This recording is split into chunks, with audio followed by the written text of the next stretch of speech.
caminho, luz no meu caminho, meu Deus, tua palavra é luz no meu caminho, meu Deus. Estimados irmãos e irmãs, que bom nos encontrarmos neste domingo, o segundo domingo ou a segunda semana do tempo comum. O tempo comum é um tempo propício que a Igreja nos oportuniza a acompanhar os passos da vida pública de Jesus.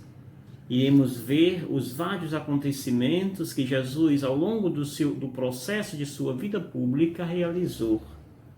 E nesse tempo comum nós temos a belíssima oportunidade de participar com ele destes acontecimentos. E da nossa parte, é muito importante aprender com Jesus, captar desses acontecimentos ensinamentos para a nossa vida e para o nosso crescimento da nossa fé.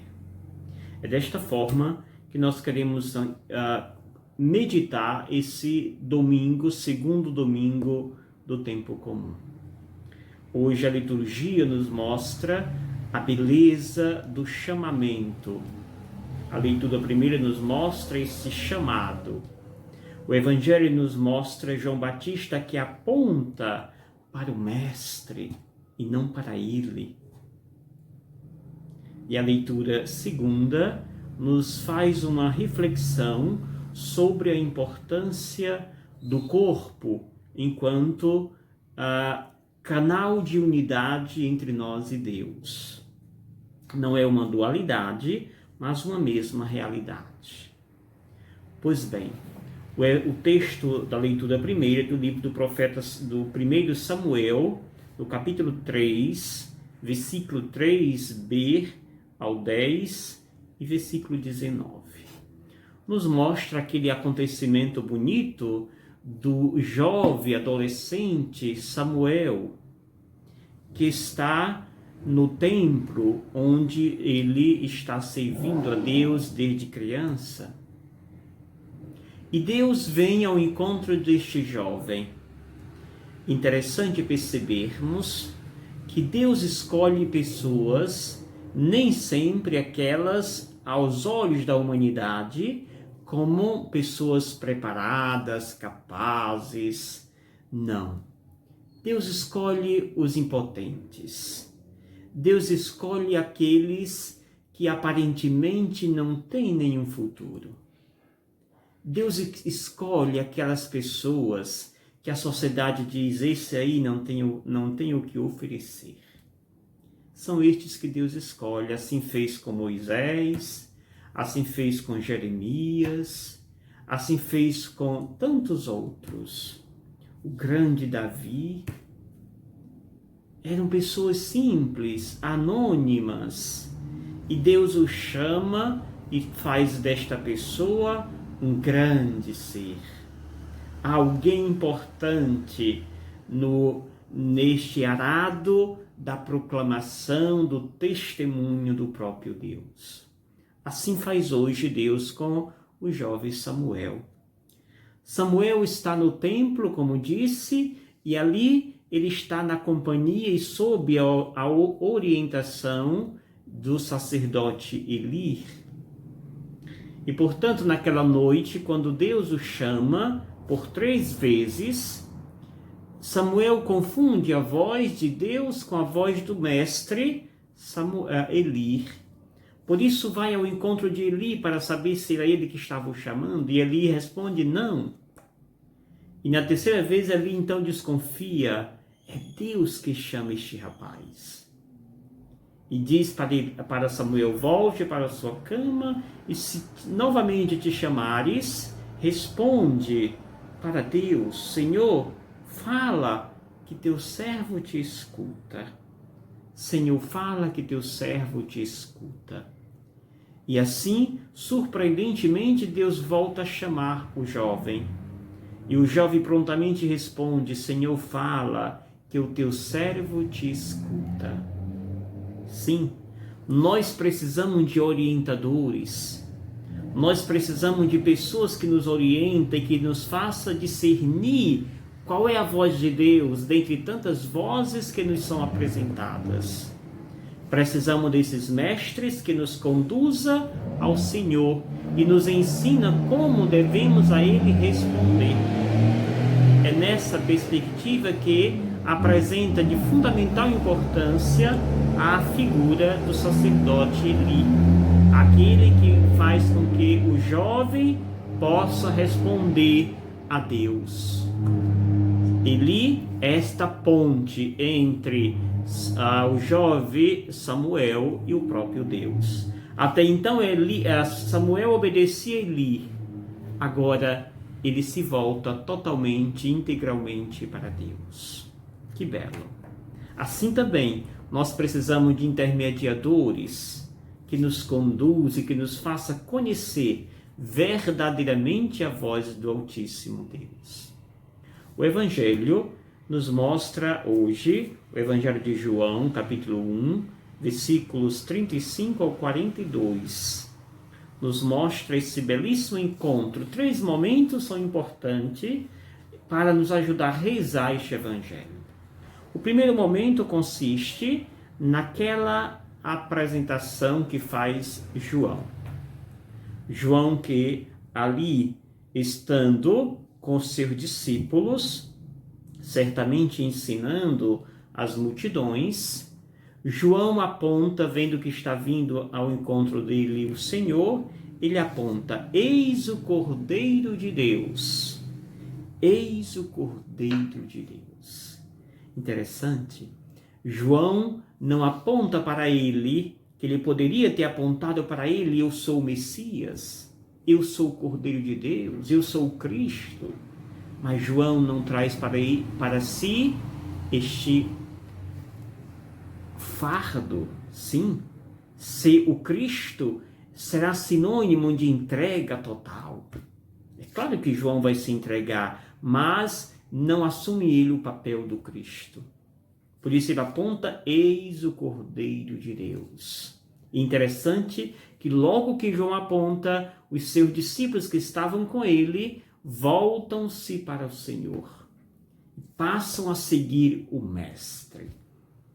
João não se auto-apresenta como Cristo, mas ele aponta para aquele que está chegando, que é o verdadeiro Cristo. Segunda parte do Evangelho nos mostra esse diálogo entre os discípulos de João, que agora se fazem discípulos de Jesus, e o próprio Jesus. Agora, Jesus se volta para os discípulos de João que passam a segui-lo e pergunta: o que estáis procurando? E o discípulo que agora o segue diz: Rabi, que quer dizer mestre, onde moras? E Jesus responde: vinde ver. Onde moras? Vinde ver. O discípulo de João carrega esse desejo de estar com Deus onde ele está. Quando diz Jesus: vinde ver, Jesus está dizendo: vinde à minha intimidade, pois a casa é o lugar da intimidade. A casa é o lugar do encontro pessoal.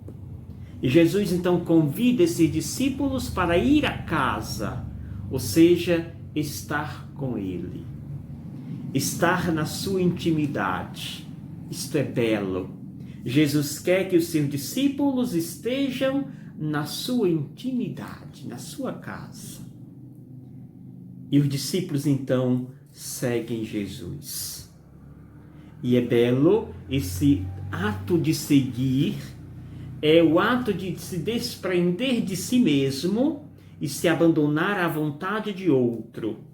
Os discípulos, na medida que se passam a seguir Jesus, deixam de fazer a sua própria vontade.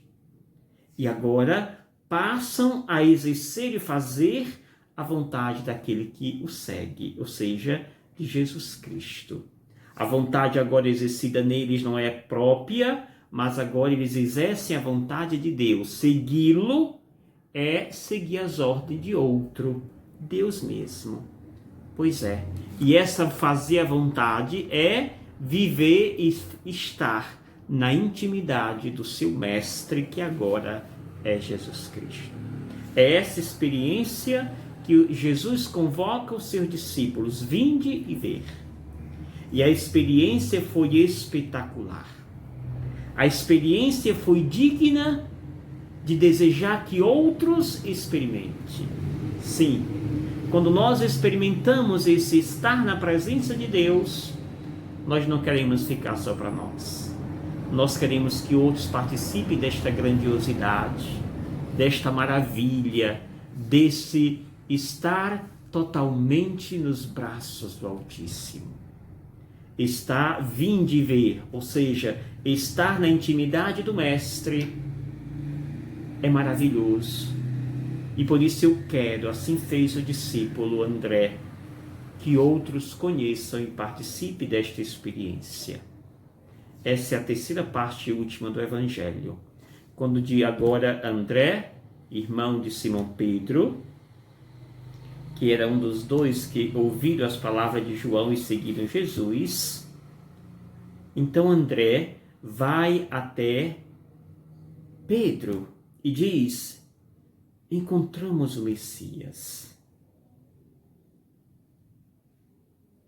E agora, André é aquele que é responsável em conduzir Simão até Jesus. Encontramos o Messias, ou seja, eu fiz uma experiência única com o Messias, vinde fazer também.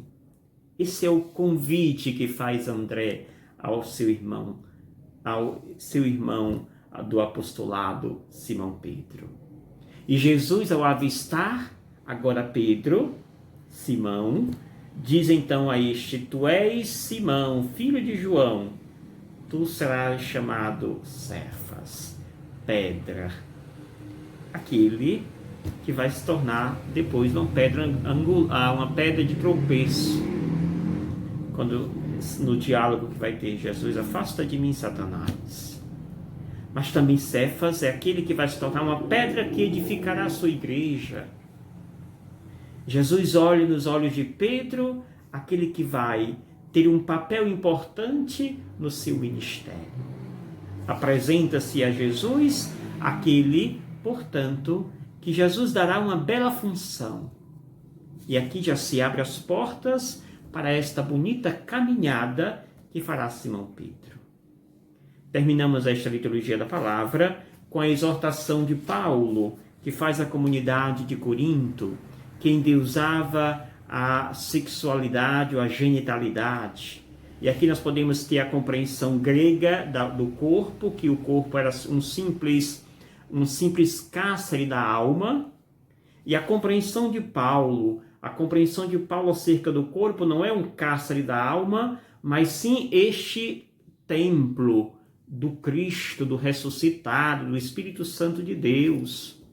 Por isso eu preciso olhar para o corpo como esta comunhão que há entre ele e Deus. O corpo é que faz acontecer esta plena comunhão entre eu e Deus, e não o contrário, como pensavam os gregos, que o corpo era um objeto, era um simples cárcere, uma prisão da alma. Paulo diz: não, o corpo é o templo de Deus, e por isso a ele devemos dar a sua vênia, o seu respeito.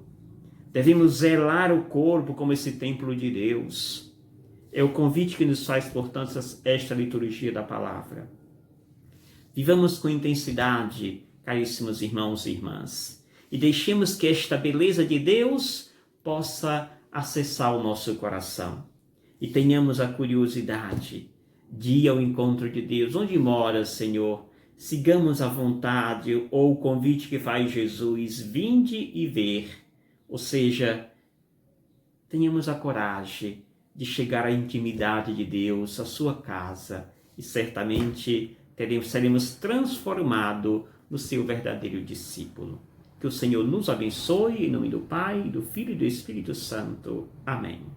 Não esqueça de deixar o seu like, se inscreva em nosso canal e compartilhe esse material com seus amigos. Gratidão.